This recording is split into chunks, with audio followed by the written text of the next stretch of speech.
날마다 쓰는 나의 신앙읽기 TV 데일리 큐티 나무향기입니다. 오늘은 사무엘상 2장 31절에서 36절을 묵상하겠습니다. 보라, 내가 내 팔과 내 조상의 쥐팔을 끊어 내 집에 노인이 하나도 없게 하는 날이 이를지라.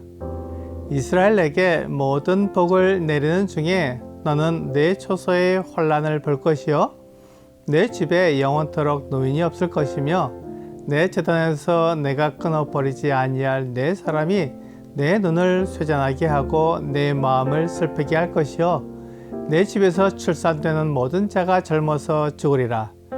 내 두 아들 홈리와 비느하스가 한날에 죽으리니 그 둘이 당할 그 일이 내게 표징이 되리라. 내가 나를 위하여 충실한 제사장을 일으키리니 그 사람은 내 마음 내 뜻대로 행할 것이라. 내가 그를 위하여 견고한 집을 세우리니 그가 나의 기름 부음을 받은 자 앞에서 영구히 행하리라. 그리고 내 집에 남은 사람이 각기 와서 은 한 조각과 떡 한 덩이를 위하여 그에게 엎드려 이르되 청하노니 내게 제사장의 직분 하나를 맡겨 내게 떡 조각을 먹게 하소서 하리라 하셨다 하니라. 하나님께서는 엘리의 잘못을 말씀하시면서 그가 하나님께 당할 징계를 말씀해 주셨습니다. 하나님께서 엘리가 조금 잘못한 것을 가지고 그를 징계하시는 것이 아닙니다. 사람은 육체를 가지고 있기에 실수할 수도 있고 잘못할 수도 있습니다. 하지만 엘리는 제사장으로서 하나님의 말씀인 율법을 연구하고 지키며 백성들에게 알려주는 사람입니다. 그러므로 그는 율법을 알고 하나님을 믿는 사람이어야 했습니다. 하지만 엘리는 율법을 따르지 않았습니다. 그의 아들들이 율법을 어겨도 징계하지 않았습니다. 그래서 하나님께서 엘리의 때에는 말씀을 하지 않으시고 이상도 나타내지 않으셨습니다.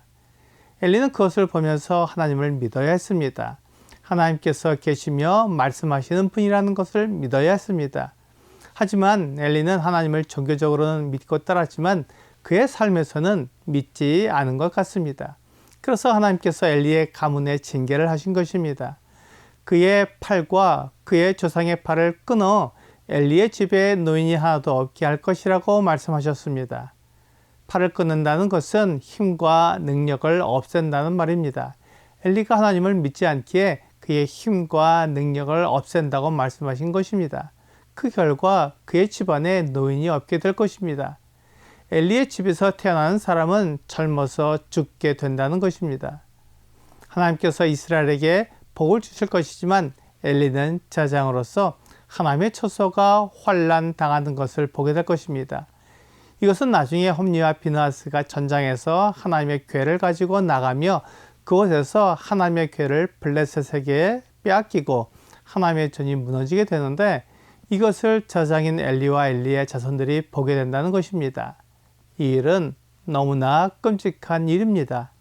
마치 제사장에게는 사형 선고를 내리는 것과 같습니다.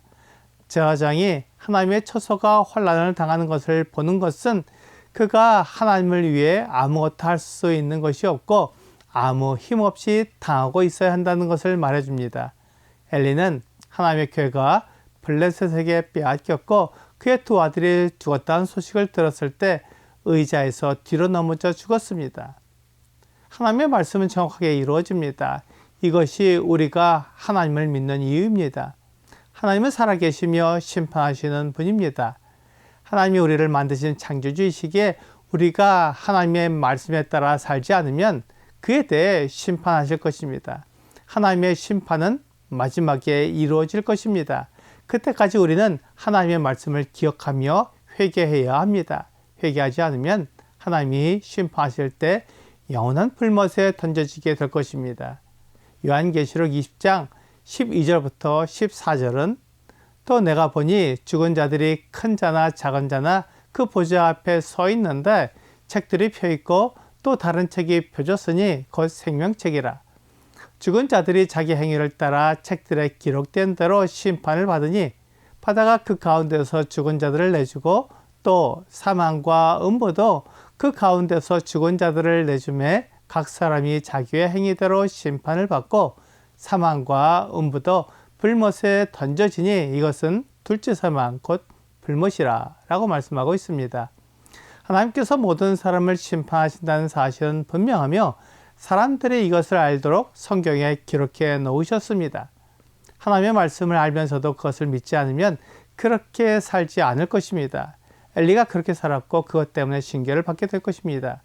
그러므로 엘리가 하나님께 받는 징계는 엘리가 한순간 잘못했기에 받는 것이 아니라 그의 평생에 하나님께 회개할 기회를 주셨지만 회개하지 않은 것에 대한 징계입니다.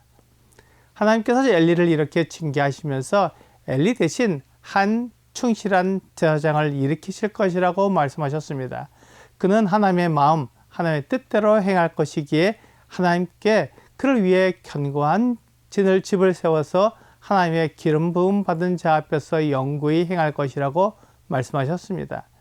이것은 엘리를 버리시고 사무엘을 세우실 것을 말씀하신 것입니다.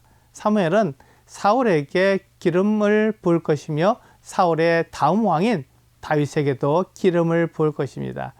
엘리는 하나님의 말씀을 무시하고 그의 아들들을 하나님보다 더 사랑했지만 사무엘은 하나님의 말씀을 사랑하고 그 말씀대로 행할 선지자입니다.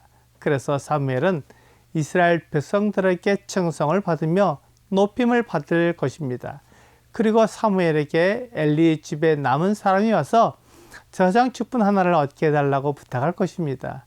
하나님의 말씀을 믿고 그대로 순종한 사람과 믿지 않고 순종하지 않은 사람의 차이를 사무엘을 통해 보게 될 것입니다. 엘리의 집안 사람은 하나님을 믿지 않고 그 말씀에 순종하지 않았기에 제사장이라는 귀한 직분을 받았지만 하나님께 버림을 받았습니다. 그들은 하나님을 위해 살기보다는 자기를 위해 살았기에 그 직분을 잃어버린 것입니다. 하나님은 살아계시며 우리의 모든 것을 다 보고 계시는 하나님입니다. 오늘의 적용 질문을 보겠습니다. 나는 하나님과 내 자녀 중에 누구를 더 사랑하고 있습니까? 하나님과 자녀를 비교할 수는 없습니다. 자녀 역시 하나님께서 주신 선물이기 때문입니다. 하나님은 자녀뿐만 아니라 나에게 모든 것을 주시는 창조주이십니다. 그러므로 눈에 보이는 자녀를 더 사랑하는 것은 보이지 않는 하나님을 버리는 것과 같습니다.